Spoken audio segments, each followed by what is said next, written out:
నందు ప్రియమైన సహోదరి సహోదరులారా, ఇప్పటి వరకు దేవుడిచ్చిన కృపను బట్టి కొద్ది విషయాలు తెలుసుకున్నాం. కొద్ది విషయాలు నేర్చుకొని, టైం కూడా 1 గంట అవుతుంది కాబట్టి కొద్ది విషయాలు నేర్చుకొని మన యొక్క కార్యక్రమాన్ని ముగించుకోవడానికి సిద్ధపడతాం. కీర్తన గ్రంథము 33వ అధ్యాయము 12వ వచనం ఒకసారి చదువుదాం. కీర్తన గ్రంథము 33వ అధ్యాయము 12వ వచనం. యెహోవా తమకు దేవుడుగా గల జనులు ధన్యులు, ఆయన తనకు స్వాస్థ్యముగా ఏర్పరచుకున్న జనులు ధన్యులు. క్రీస్తునందు ప్రియమైన సహోదరి సహోదరులారా, చదవబడిన వాక్యాన్ని బట్టి మనం ఒకసారి గమనించినట్లయితే, యెహోవా తమకు దేవుడుగా గల జనులు ధన్యులు అంటే, ఈ యొక్క మాటను బట్టి మనం అర్థం చేసుకోవాల్సిన విషయం ఏంటంటే, దేవుడే నాకు దేవుడు, ఆయన ద్వారానే నేను నిత్య మార్గంలోకి, రక్షణ మార్గంలోనికి నేను ప్రవేశిస్తానని ఎవరైతే అనుకుంటామో అలాంటి వ్యక్తులు ధన్యులని తెలియజేస్తుంది దేవుని గ్రంథం. కీర్తన గ్రంథం అంటే దావీదు రాసిన కీర్తన గ్రంథం తెలియజేస్తుంది.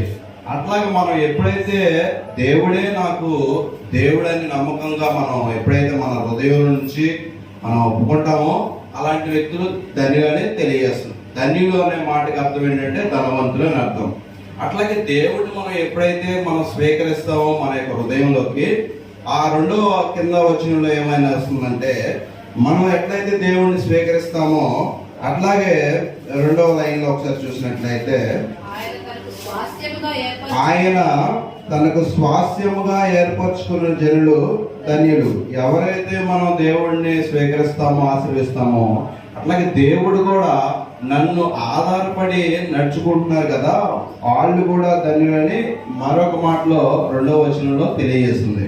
కాబట్టి ప్రియమైన సహోదరి సహోదరుల, ఈ రోజు మనం ఈ కొద్ది విషయాలు అంటే కీర్తన గ్రంథం 33వ వచనం దీని గురించి చదువుకొని మన యొక్క భాగాన్ని అనేటువంటిది ముగించుకోవడానికి సిద్ధపడదాం.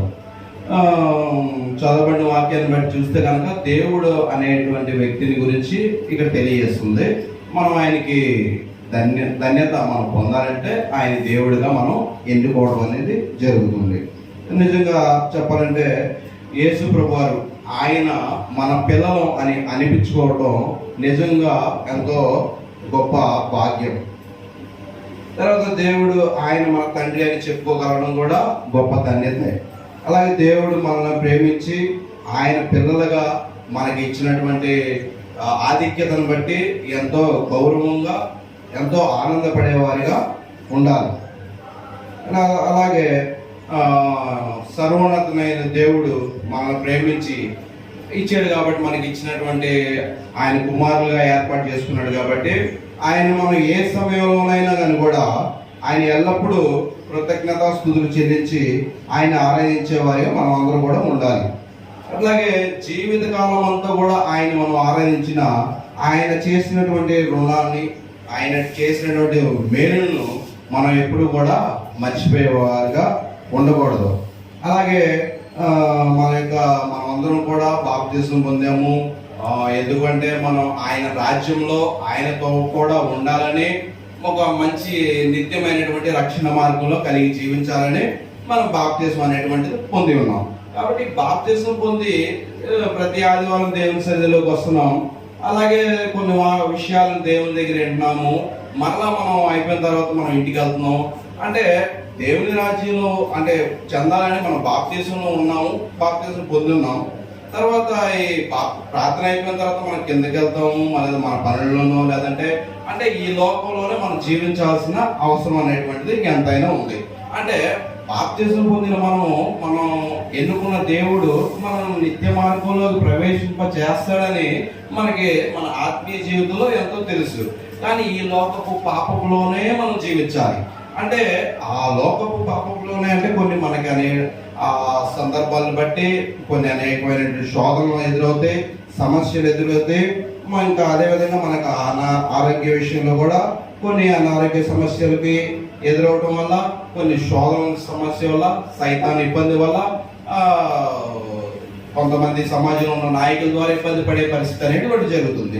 అప్పుడు ఆ సమయంలో మనం తొందరపాటు వల్ల లేదంటే అంటే జీవితాన్ని మనం దేవునిలో మనం మన యొక్క మార్గాన్ని దేవుణ్ణి ఎన్నుకున్నప్పుడు ఆ తొందరపాటు నిర్ణయాల వల్ల ప్రమాదానికి గురయ్యే పరిస్థితి కూడా ఎన్నో ఎదురవుతూ ఉన్నాయి. అంటే ఏదైనా సమస్య అనేది వచ్చినప్పుడు మనం వాళ్ళని అడగాలో ఏం అడగాలో అంటే కొంత ఇబ్బంది పడతాం. ఆ టైంలో ఏదో ఒక ఆలోచన వచ్చేస్తుంది, ఆ టైంలో ఏదో ఒక నిర్ణయం తీసుకోవడమా ఏదో ఒక అనేది జరిగిపోద్ది అప్పటికప్పుడు.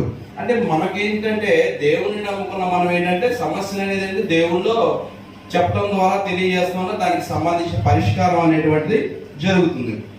కాబట్టి తొందరపాటు నిర్ణయం వల్ల తర్వాత తొందరగా నిర్ణయం ఆవేశంతో తీసుకున్నటువంటి నిర్ణయాల వల్ల ఎవరంటే నష్టపోయేది మనమే నష్టపోతామని పరిశుద్ధ గ్రంథం తెలియజేస్తుంది. అట్లాగే వాక్యంలో కూడా కొన్ని విషయాలు మనం వాక్య ప్రకారం కూడా ఒకసారి చూసినట్లయితే అపోస్తుల కార్యాల గ్రంథము 16వ అధ్యాయము 25వ వచనం ఒకసారి చూద్దాం. అంటే ఆ ఒక్క వాక్య పట్ల సందర్భం ఏంటంటే మనకు బాగా తెలిసిన విషయమే. అంటే తొందరపాటు నిర్ణయాల వల్ల మనకి ఏం జరుగుతుంది ఏంటి అన్నది ఒకసారి గుర్తు చేసుకుందాం. అపోస్తుల కార్యాల గ్రంథము 16వ అధ్యాయము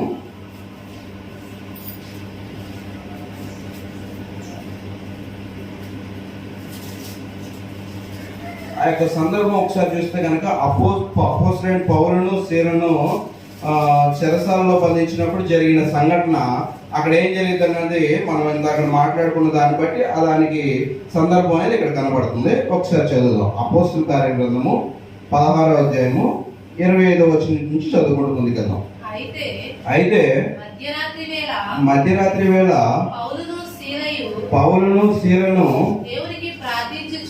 దేవునికి ప్రార్థించుచు కీర్తనలు పాడుచూ ఉండిరి. ఖైదీలు వినుచుండిరి. అప్పుడు అకస్మాత్తుగా మహాభూకంపం కలిగెను. చెరసాల పునాదులు అదరెను. వెంటనే తలుపులన్నీ తెరుచుకొనెను. అందరి బంధకములు ఊడెను. అంతలో చెరసాల నాయకుడు మేలుకొని చెరసాల తలుపులన్నీ తెరిచి ఉండుట చూసి ఖైదీలు పారిపోయిననుకొని కత్తి దూసి తను తాను చంపుకొనబోయాను. ఒక నిమిషం ఇక్కడ ఒకసారి చూస్తే మనం ఈ సందర్భం మనకంతా ఎప్పటి నుంచో మనకు తెలిసిన విషయమే. దేవుని యొక్క పని అనేటువంటిది చేస్తున్న వ్యక్తుల్ని అపోస్తలుడైన పౌలును సీలను దేవుడి పని చేస్తున్న వ్యక్తుల్ని చెరసాల్లో బంధించినప్పుడు వాళ్ళు దేవుని పని అక్కడ కూడా చేస్తున్నారు. ఎక్కడంటే చెరసాలలో దేవుని పని చేస్తున్నప్పుడు దేవుడు అక్కడ ఉన్న అదంతా కూడా ఖైదీలు కూడా దేవుని యొక్క వాక్యాన్ని వినటంగానే పాటలు పాడుతున్నప్పుడు ఆ జైలు పునాదులంతా కూడా కదిలిపోవడం అనేటువంటి జరిగింది. సందర్భం తెలిసిన విషయమే, కాకపోతే జరిగింది మళ్ళీ ఒకసారి మనం తెలియజేసుకుంటాం. చెరసాల పునాదులంతా కదిలిపోవడం అక్కడ ఉన్నటువంటి జైలు అధికారి చూసి ఏమనుకుంటున్నాడంటే ఇక్కడ అంతా అందరూ కూడా వెళ్ళిపోయి ఉంటారు, మరి నా ఉద్యోగానికో నాకు ఇబ్బంది అయ్యే పరిస్థితి అని చెప్పి అతను కుటుంబాన్ని ఆ టైంలో ఆ సందర్భంలో కుటుంబాన్ని కూడా ఆలోచించకుండా అతని దగ్గర ఉన్నటువంటి కత్తి తీసి అంటే చనిపోవడానికి సిద్ధమయ్యాడు. కాబట్టి మనం ఇందాక ఒకసారి మనం ఆలోచన చేసినట్లయితే మన యొక్క ఆత్మీయ జీవితంలో కొన్ని సందర్భాల్లో తొందరపాట్లు అనేక శోధనల సమస్య వల్ల ఎవరిని అడగకోకుండానో లేదంటే మనం తొందరగా నిర్ణయాలు తీసుకోవడం వల్ల ఇబ్బంది పడే పరిస్థితి అవుతుందని మనం ఇందాక మాట్లాడుకున్నాం. అట్లాగే ఈ వ్యక్తి కూడా అతను ఏంటంటే ఏమి ఆలోచించుకోకుండా చనిపోవడానికి సిద్ధపడిపోయాడు. అంటే ఆ వ్యక్తి చనిపోవడం వల్ల ఎవరికి నష్టం అంటే ఆ వ్యక్తితో పాటు అతని కుటుంబానికి కూడా నష్టం అనేటువంటిది జరిగేది. అంటే కొద్ది విషయాలు అక్కడే కిందకెళ్తే కనుక చూస్తే అంటే ఇప్పుడు అవసరం లేదు, ఆ విషయాలు కొంచెం ముందుకెళ్ళి చూస్తే కనుక పౌలు ఏమంటాడంటే నువ్వు తొందరపడి ఏ హాని కూడా చేసుకోవద్దు, ఇక్కడ మేమందరం కూడా ఎక్కడికి వెళ్ళలేదు, మేమందరం ఇక్కడే ఉన్నామంటే ఆ మాట విని ఆయన అంటే ఇప్పుడు ఆ టైంలో ఆ సందర్భంలో మధ్యరాత్రి టైంలో దేవుని యొక్క వాక్యం విని అప్పుడే బాప్తిసం పొందడం అనేది జరుగుతుంది. కాబట్టి ఆయన ఆ టైంలో ఆయన చనిపోయినట్లయితే ఒక వ్యక్తి పరలోక రాజ్యంలోకి వచ్చి ఉండేది కాదు, అతనితో పాటు అతని కుటుంబం కూడా వచ్చి ఉండేది కాదు. అతను చనిపోవడం వల్ల అందరూ కూడా నశించిపోవడం అనేది అనేది జరుగుతుంది. కాబట్టి ఆత్మీయ జీవితంలో శోధనలు, సమస్యలు, ఇబ్బందులు అన్నీ వస్తాయి. కానీ దేవుడు కూడా ఎంతో మంది అన్యులు కూడా ఎలాంటి సమస్యకైనా కానీ కూడా భయపడొద్దని తెలియజేస్తుంది. ఎలాంటి సమస్యకైనా పరిష్కారం అనేటువంటిది దొరుకుతుంది. కాబట్టి మనం కూడా మన యొక్క ఆత్మీయ జీవితంలో తెలియని ఇబ్బందులు, ఆటుపోట్లు, ఈ లోకంలోనే జీవిస్తున్నాం. మనం బాప్తిస్మం పొందాం, కానీ ఈ పాపపు లోకంలోనే ఆల్తోనే జీవిస్తున్నాం. కాబట్టి శోధనలు వస్తే మనం ఎంతవరకు ఓర్చుకున్నా కానీ కూడా మనం బయటగా అనేటువంటిది మన కోపం కానీ ఏదైనా అనేటువంటిది వస్తుంది. కాబట్టి దేవుడు ఈ నీతిమంతుల్ని, ఎవరు లేరు నీతిమంతులు, కాకపోతే దేవుడు అనేటువంటి వాడు మనం చూస్తూ ఉంటాడు. మన యొక్క ఆత్మ ఆయనకి ఎప్పుడు తెలిసే ఉంటుంది. మనం బయటకు ఒక మాట మాట్లాడినా అంటే ఒక మాట చెప్పవచ్చు ఏంటంటే, మంచి అనేటువంటి లోపల ఉన్నట్లయితే మనం ఒక వ్యక్తికి చెడు చేయాలన్నా కూడా లోపల మంచి అనేది చెడు చేయనివ్వదు. ఈ విషయాన్ని బాగా గుర్తుపెట్టుకోవాలి. అంటే మనం దేవుడిని నమ్మాము, దేవుడిని నమ్మినా మనం ఏదో శోధన వస్తుంది, వాళ్ళని మనం ఏమనుకుని ఉండామా అంటే ఉండలేము. ఏదో ఒక మాట అనేస్తాం, తొందరలోనో ఏదైనా చేసేస్తాం. అదే మంచి అనేటువంటి దేవుడు మనకి ఇచ్చున్నాడు కాబట్టి మన హృదయంలోనో మనం ఉన్నట్లయితే అదే వ్యక్తికి మన కోపంతోనో ఏదో చేయాలి, అతన్ని చెడు చేయాలని అనిపిస్తుంది. కానీ మన లోపల మంచి అనేటువంటిది ఉంది కాబట్టి అతనికి మనం చేయకూడదురా, వద్దురా బాబు, ఇబ్బంది పడతాం, మరి అది మన మీదకి వస్తుందని ఈ యొక్క నిర్ణయం అనేది మన తర్వాత తీసుకునే పరిస్థితి జరుగుతుంది. కాబట్టి ఆ వ్యక్తి కూడా ఖైదీలు పారిపోయారని చెప్పి చనిపోయినట్లయితే ఒక వ్యక్తి బాప్తిస్మం పొందే వ్యక్తి అయి ఉండేవాడు కాదు. కాబట్టి మనం కూడా మన యొక్క ఆత్మీయ జీవితంలో ప్రతి విషయానికి కూడా దేనికైనా సమస్య పరిష్కారం దొరుకుతుంది. అది ఎక్కడ దొరుకుతుందంటే దేవుని దొరుకుతుందని తెలియజేస్తూ, అట్లాగే ఇక్కడికి వచ్చి ఈ ఒక విషయాన్ని మన ఇంట్లో సమస్య ఏదైతే ఉందో అది అందరికీ సంఘం ద్వారా తెలియజేస్తే అందరూ ప్రార్థన చేయడం వల్ల ఆ సమస్య పరిష్కారం అనేది, అది ఏ విషయమైనా సరే, ఉద్యోగం విషయం కానీ, సమస్య విషయం కానీ, అనారోగ్య విషయం కానీ, ఏ సమస్యకైనా పరిష్కారం దేవుడి ద్వారా తెలియజేస్తుందని తెలియజేస్తున్నాం. అట్లాగే ఇంకొక విషయాన్ని మీకు ఒక విషయాన్ని తెలియజేస్తూ సమయం కూడా అవుతుంది కాబట్టి కొద్ది విషయాలు ముగించుకోవడానికి సిద్ధపడదు. ఒక ఊరిలో ఒక అనాథాశ్రమం అనేటువంటిది ఉంది. అంటే అనాథాశ్రమం చిన్నపిల్లల్ని అనాథాశ్రమం అనేది చేస్తాం అనేది జరుగుతుంది. మీకు అందరూ తెలిసే ఉంటుంది. అనాథాశ్రమం అనగానే ఆ అనాథాశ్రమంలో ఒక సిస్టమ్ ప్రకారం ఫాలో అవుతూ ఉంటారు. అంటే ఒక టయానికి భోజనం చేయడం, ఒక టయానికి తినటం, పడుకోవడం, ఇవన్నీ జరుగుతూ ఉంటారు. అది చిన్నపిల్లలు కాబట్టి అది అనాథాశ్రమం చిన్నపిల్లలది. కొంతకాలానికి ఆ అనాథాశ్రమం అనేది జరుగుతుంది, బాగానే జరుగుతుంది. కొంత టయానికి కొంతకాలానికి ఏంటంటే ఆ అనాథాశ్రమం నడిపించే నాయకులు కానీ లేదా పెద్దవారు కానీ ఎవరైనా సరే చనిపోవడం అనేది జరిగినప్పుడు ఇంకా ఆ అనాథాశ్రమం నడిపించడానికి ఎవరు కూడా ముందుకు రావడం కానీ లేరు. అంటే సంఘ అనాథాలను నడిపించే పెద్దలు అనేటువంటి చనిపోయినప్పుడు ఇక అక్కడ ఉన్న పిల్లలందరూ కూడా అంటే అనారోగ్యానికి దారి పడతాం, తర్వాత ఆరోగ్యానికి, తర్వాత భోజనానికి కూడా ఇబ్బంది పడతాం, బట్టలు వేసుకోవడానికి బట్టలు కూడా లేని పరిస్థితి, అలాంటి కొంత సమయానికి ఇబ్బంది పడటం జరిగింది. ఇక వాళ్ళకి భోజనం లేక అనాథాశ్రమం విడిచిపెట్టి బయటకు వెళ్తాం, లేదంటే ఇక ఆడుకోవడం, అట్లాంటి పరిస్థితి అనేది జరుగుతుంది. ఇక వాళ్ళని చూసి అంటే వాళ్ళ మీకు పరిస్థితి ఎక్కడ ఉంటుంది, కొంత టయానికి అన్నం లేనప్పుడు ఒళ్ళంతా కూడా మురికిగా ఉండటం, అనారోగ్యంతో ఇబ్బంది పడుతూ ఇట్లా జరుగుతుంది చూసి వేరొక అనాథాశ్రమం వాళ్ళు వీళ్ళని చూడడం జరిగింది. వీళ్ళని చూసి వీళ్ళని కూడా వాళ్ళ అనాథాశ్రమంలోకి చేర్చుకోవడం అనేటువంటిది జరిగింది. అది అంతా ఒక టయానికి కూడా వాళ్ళు తీసుకోవడం, వాళ్ళు రావటం, వాళ్ళ పరిస్థితిని చూసి వాళ్ళని ఫోటో తీసి వాళ్ళందరూ కూడా అంటే ఒక చోట నుంచి ఒక చోటకు వచ్చారు కాబట్టి వాళ్ళని ఫోటో తీసి వాళ్ళు వేసుకున్నటువంటి బట్టలు కానీ ఉన్న పరిస్థితి అంతా కూడా తీసి జాగ్రత్తగా భద్రంగా ఒక చోట పెడతాం అనేటువంటిది జరిగింది. అప్పుడు కొంత టయానికి వాళ్ళు కూడా ఇక జాయిన్ అయ్యారు. జాయిన్ అయిన తర్వాత వాళ్ళు కూడా స్కూల్కి వెళ్తున్నారు. స్కూల్కి వెళ్తా కొంచెం ఉన్న స్థితికి అనేది రావడం అనేది జరిగింది.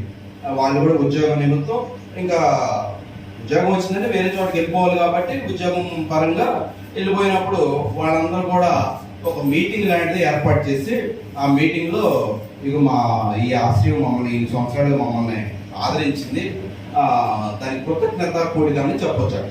అట్లా చెప్పినప్పుడు వాళ్ళు ఒక మాట చెప్తా ఉన్నారు.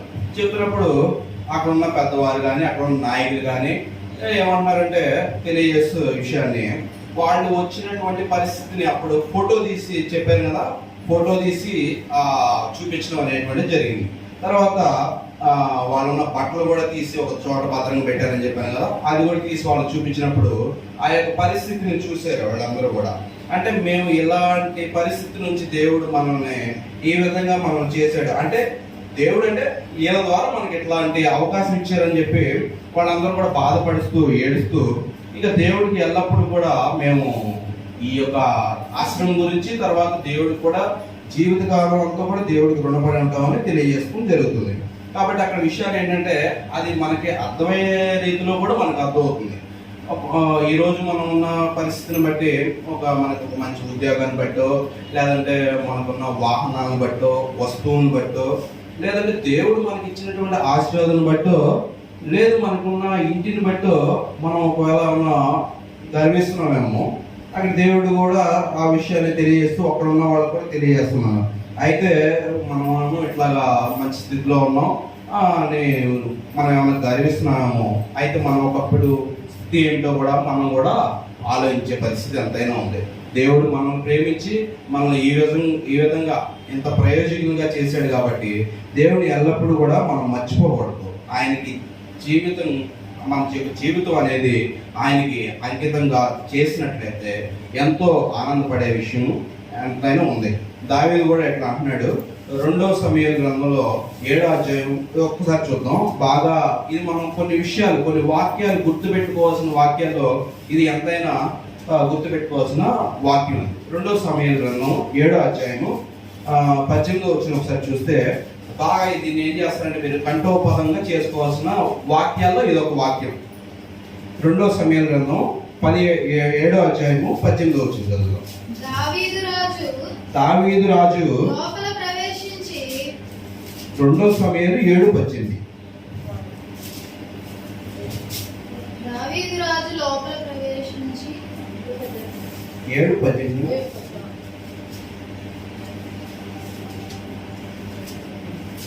చదవండి ఒకసారి. యెహోవా సన్నిధిని కూర్చుండి ఇలాగున మనవి చేసెను, నా ప్రభువా యెహోవా, ఇంతగా నీవు నన్ను హెచ్చించుటకు నేనెంతటి వాడను, నా కుటుంబము ఏ పాటిది,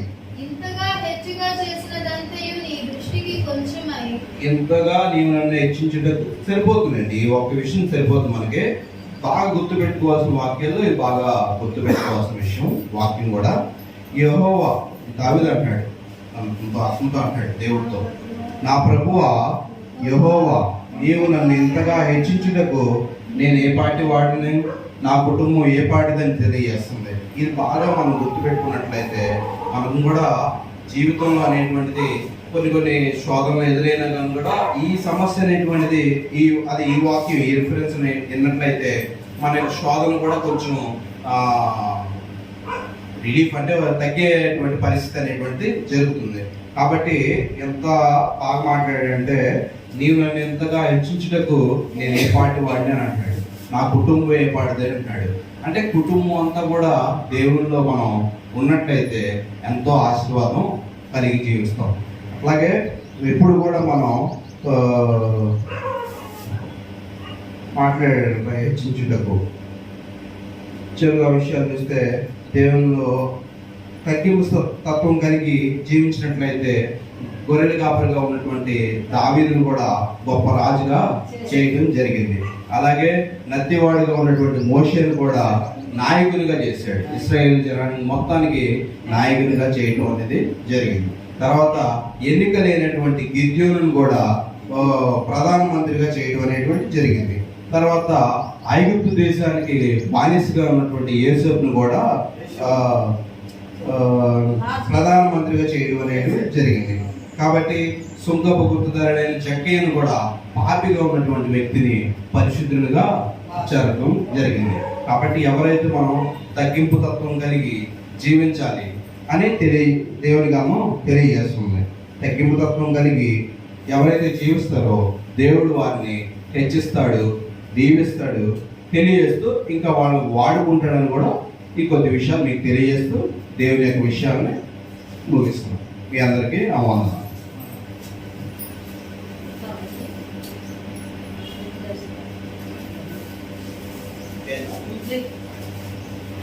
కళ్ళు